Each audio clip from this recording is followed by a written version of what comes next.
네, 안녕하십니까. 예. 예, 그동안 잘 지내셨어요? 예.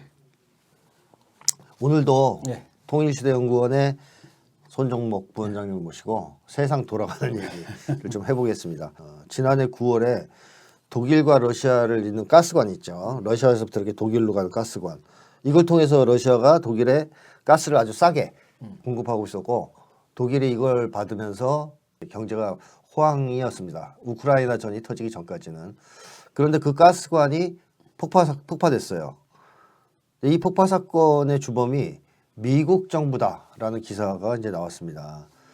여기에 대해서 미국 정부는 그냥 소설이다, 거짓말이다 이렇게 부인하고 있는데 중국, 러시아 정부는 진상을 밝혀라, 다시 조사하자 뭐 이렇게 이제 얘기를 하고 있는데요. 이 기사를 보셨죠? 네. 예. 자, 여기에 대해서 조금 얘기를 해주시죠. 이 기사를 작성한 분은 티모 허쉬라는 탐사보도 전문 기자입니다. 언론인이고요.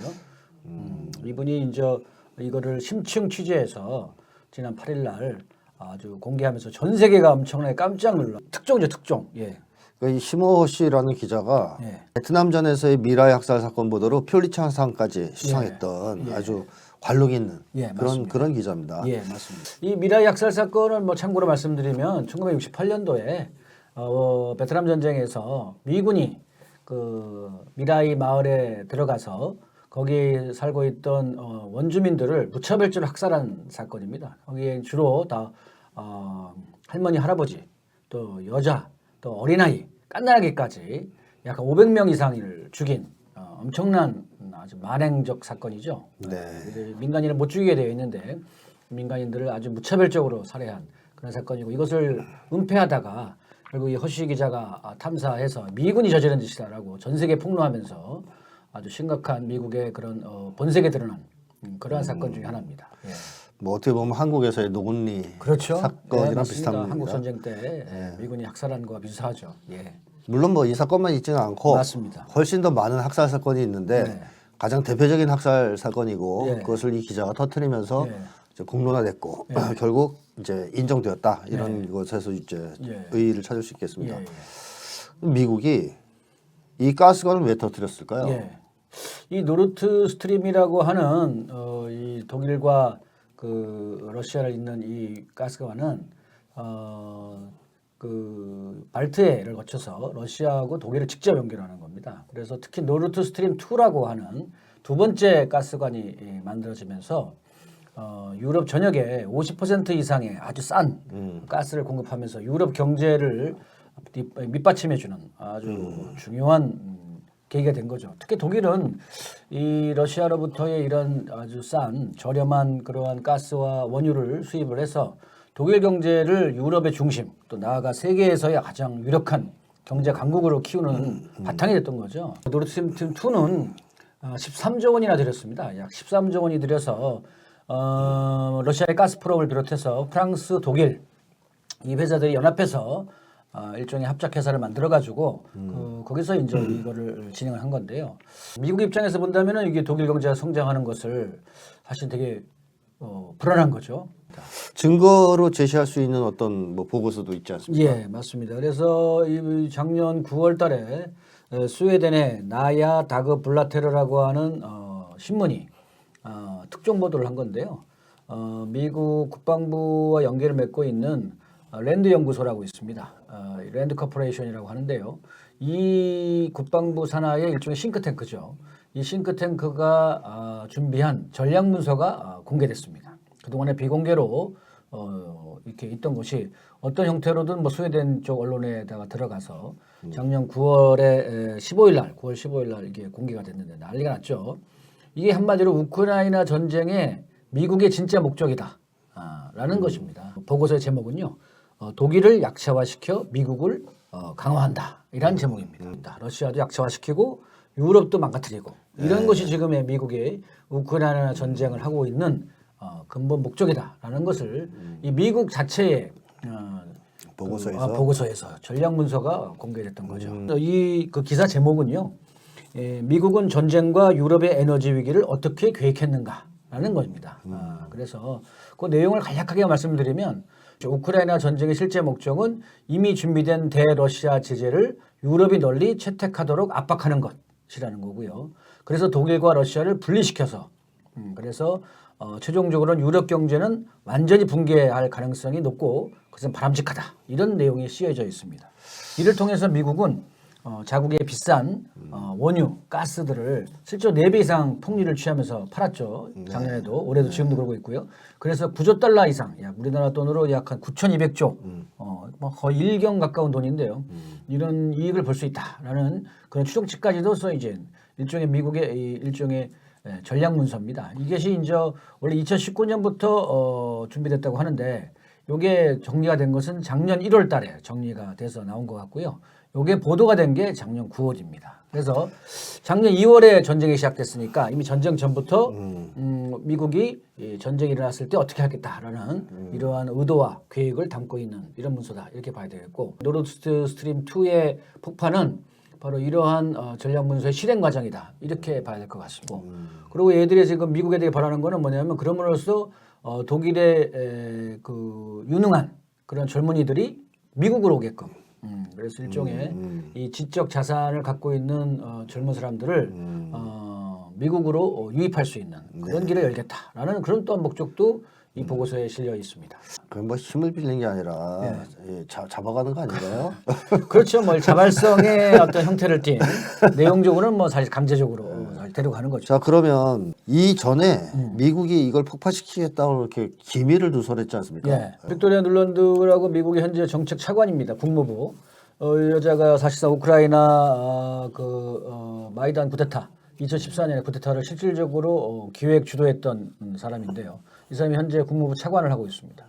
이 사람이 어쨌든 이 노드 스트림 2 폭파 계획에 참여를 했고 그래서 작년 1월 달에 미 의회에 나와서 만약에 러시아가 우크라이나를 침공하면 노드 스트림을 폭파하겠다 이렇게까지 얘기했고요. 조 바이든 미국 대통령도 작년 2월 7일 날 독일의 슐츠 총리하고 회담을 갖고 공동 성명을 내면서 그 자리에서 만약에 우크라이나를 러시아가 침공하면 노드 스트림을 파기하겠다라고 공개적으로 얘기했습니다. 근데 그 당시에 사람들은 저게 뭐 그냥 뭐 러시아가 공격하지 마라라는 뜻으로 얘기하는 그 정도의 의미 정도로 해석을 했었어요. 실제로 저게 될지는 전혀 생각을 안 했죠, 사실. 설마 그런 민간 시설을 미국이 그거를 파괴하겠느냐 이런 생각을 많이 했었고요. 사실 그래서 실제로 그 사건이 터졌을 때도 이게 러시아가 한 짓이다 뭐 이런 얘기만 돌았고 미스테리다 이런 얘기만 돌았지 미국이 한 짓이라는 얘기는 어느 보도에서도 나오지 않았습니다. 그래서 그만큼 이게 이거 사실 만약에 미국 소행으로 밝혀지면 심각한 문제가 되죠. 진짜 전 세계적으로. 그렇죠. 바이든 정부는 탄핵 위기에 몰리게 됩니다. 테러 일종의 테러 행위. 그렇죠. 민간 시설에 대한 공격. 예. 그리고 우방에 대한 공격이 그렇죠. 나지 않습니까? 예, 맞습니다. 아주 우방에 대한 공격, 테러 행위이고 또 이 전쟁 당사국도 아니면서 직접 자기가 전쟁 행위에 가담한 모양새가 되는 거죠. 그래서 미국의 국내법, 국제법을 다 어기는 겁니다. 그리고 바이든 정부 자체가 그렇게 주장했던 반테러주의를 실제로는 지들이 테러를 벌였다라는 것으로서 반테러주의를 무색해하는 그러한 행동을 한 거죠. 이거는 뭐 이게 사실로 밝혀지게 되면 뭐 미국 정부의 위신은 말할 것도 없고 미국이 하는 모든 것에 대한 불신을 더욱더 조장할 그럴 상황입니다. 사실 미국이 원래 이런 모습이 많죠. 그렇죠. 거짓말을 너무 잘했죠. 얘는 너무 거짓말을 몸에 배어 있어서 얘들이 아까 미라 학살 사건이니 아부그라이브 뭐 그런 통킹만 사건이 통킹만 사건이 몽탕 다 보면은 몽탕 그 음모와 조작을 해놓고 나중에 사실을 밝혀지는 경우가 워낙 많아서 이번에도 좀 그런 것 같습니다. 자 그런데 이 가스관 폭파에 노르웨이가 이렇게 협력을 했어요. 보니까. 노르웨이는 중립국 아닌가요? 중립국? 노르웨이도 어쨌든 말은 뭐 중립국이라고 하지만 실제로는 뭐 미국과 직접적인 많은 관계가 있고 그래서 이번에도 실제 노르웨이 군대가 이번에 우크라이나 전쟁을 계기로 해서 적극적으로 그 서방군에 그 참가를 해서 같이 하죠. 그래서 작년 6월에 발트해 훈련 22라고 하는 그 훈련에 참가를 해서 바로 그 훈련 6월 달에 사실은 노드 스트림 2를 미군이 직접 하면 또 이게 걸리니까 노르웨이군을 통해서 잠수부를 통해서 노르웨이군하고 같이 움직이는 미국 심해 잠수사들이 투입이 돼가지고 거기에 C4 포격을 설치해서 터뜨리려고 했었는데 당시 바이든 대통령이 당장 하지 말고 원할 때 해라라고 해서 원격 조정 방식으로 바꿨다는 거죠. 네.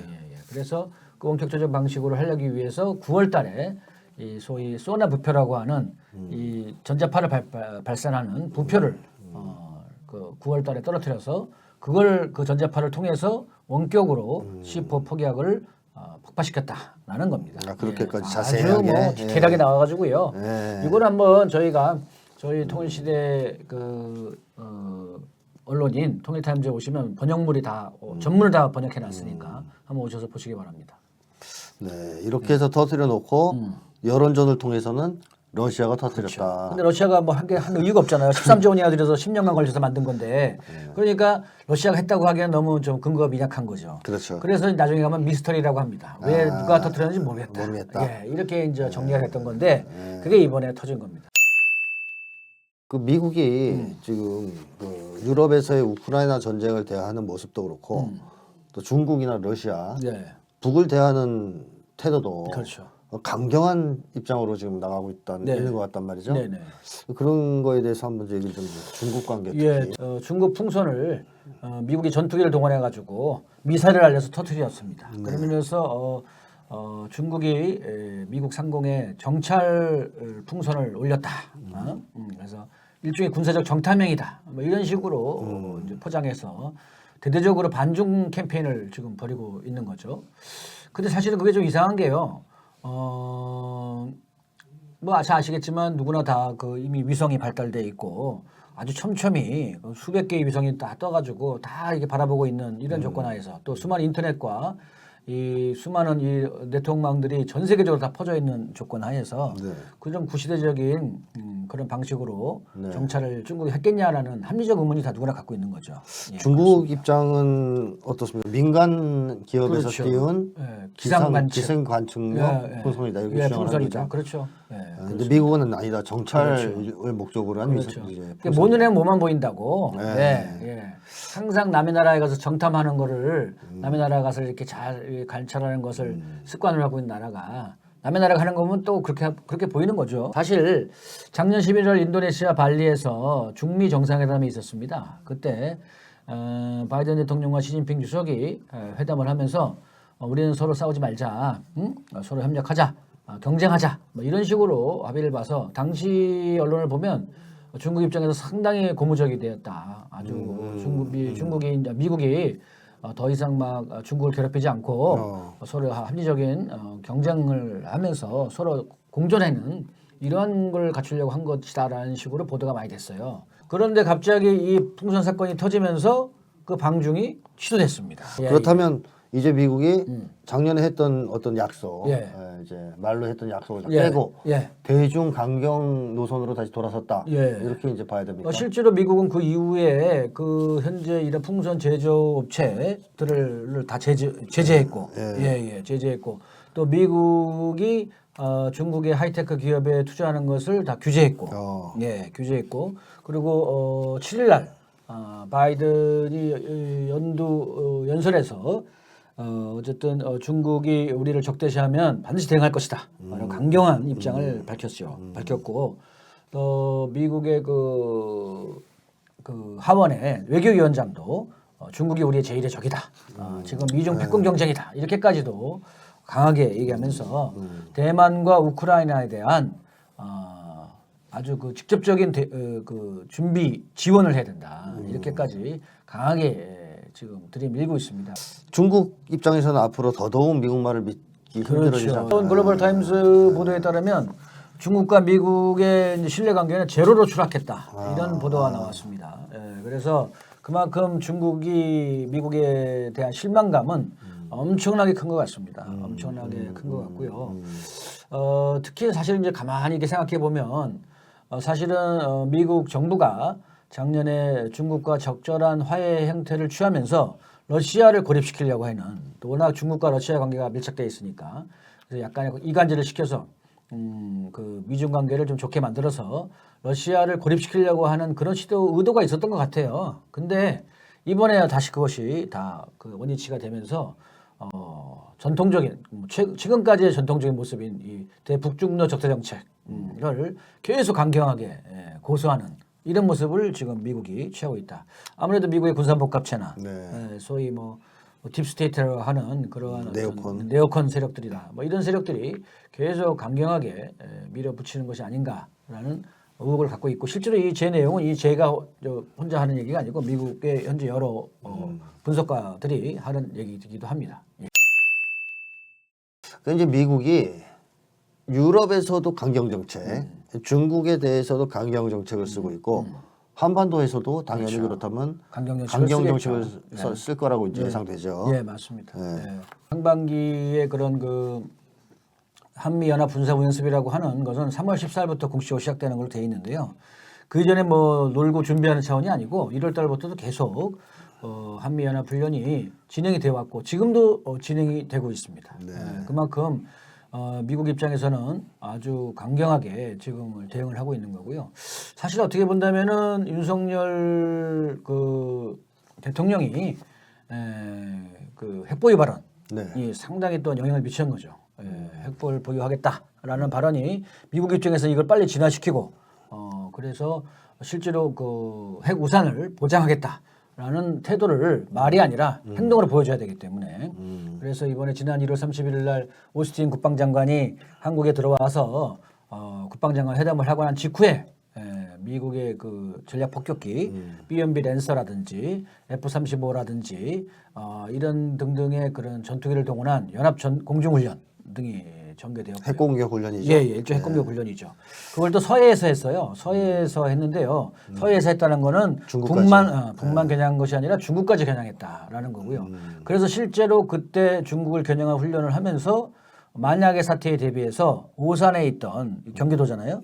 오산에 있던 미 공군들 편대들을 다 군산 내지 저쪽 어디야 부산, 대구 이쪽으로 이동을 시켰다는 거예요. 그래서 만약에 이제 우발적 사고가 만약에 중국이 대응을 했거나 이런 우발적인 상황이 터지면 후속으로 받쳐주기 위해서 그런 식의 또 훈련도 진행했다 이런 얘기입니다. 그래서 또 그 2월 달에는 뭐 현재 들어와서 한미 연합 드론 대운 연합 훈련 또 미군의 F-16과 한국 공군의 KF-16의 편대 비행 또 대량 사상자 발생 대응 훈련, 보건 생물학 위기 대응 훈련 등등이 줄기차게 현재 진행이 되고 있습니다. 그래서 미국의 군사 훈련도 북을 대상으로만 하는 훈련이 아니라 중국과 북을 동시에 대상으로 하는 이제 나중에 보면 또 러시아까지 대상으로 하겠죠. 이런 군사 훈련이 진행되고 있다라는 것이죠. 예. 실제로 뭐 근데 이제 북중 간에는 뭐 동맹이라고는 절대적으로 표현을 하지 않고 있기 때문에 어쨌든 상호 지원 조약을 맺어서 만약에 한쪽에서 전쟁이 터지면 다른 쪽은 무조건 개입하자, 지원한다. 이런 조항이 서로 있습니다.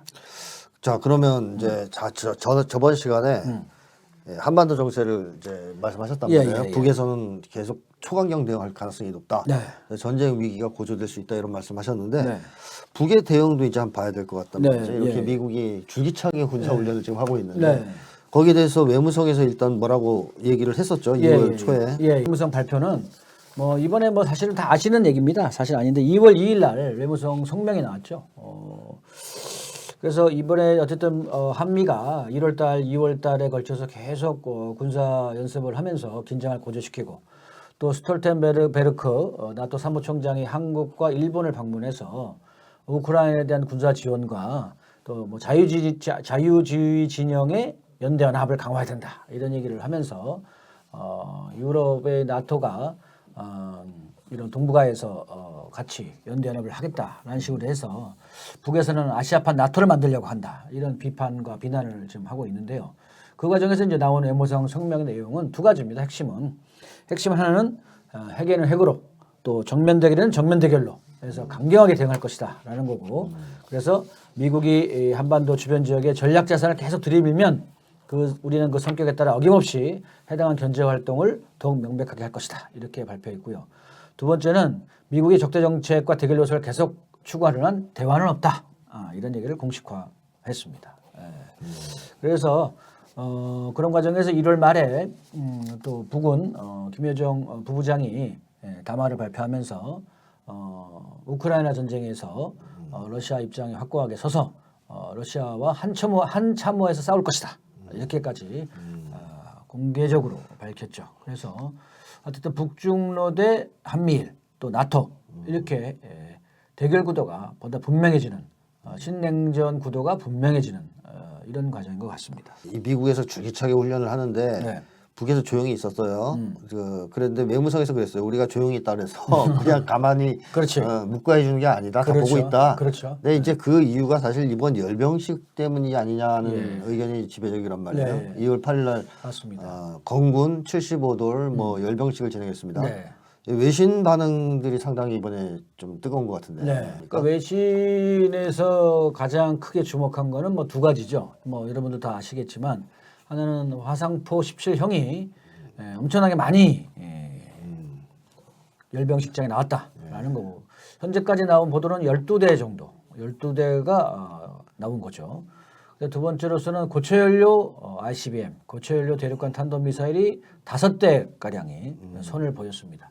일각에서는 이게 뭐 일종의 뭐 그런 그 조리품, 모형이다 이렇게까지 어떤 사람이 얘기했는데요. 모형은 아닌 것 같고요. 거의 완성 단계 이런 것이 아닌가. 네. 그게 실제로 이렇게 세울 수 있는 자행 발사대에서 자행 발사대에서 이렇게 쭉 날릴 때 세울 수 있는 그것까지 완전하게 딱 그 만들어진 상태로 이번에 선을 보였기 때문에 사실상 거의 완성이 됐다.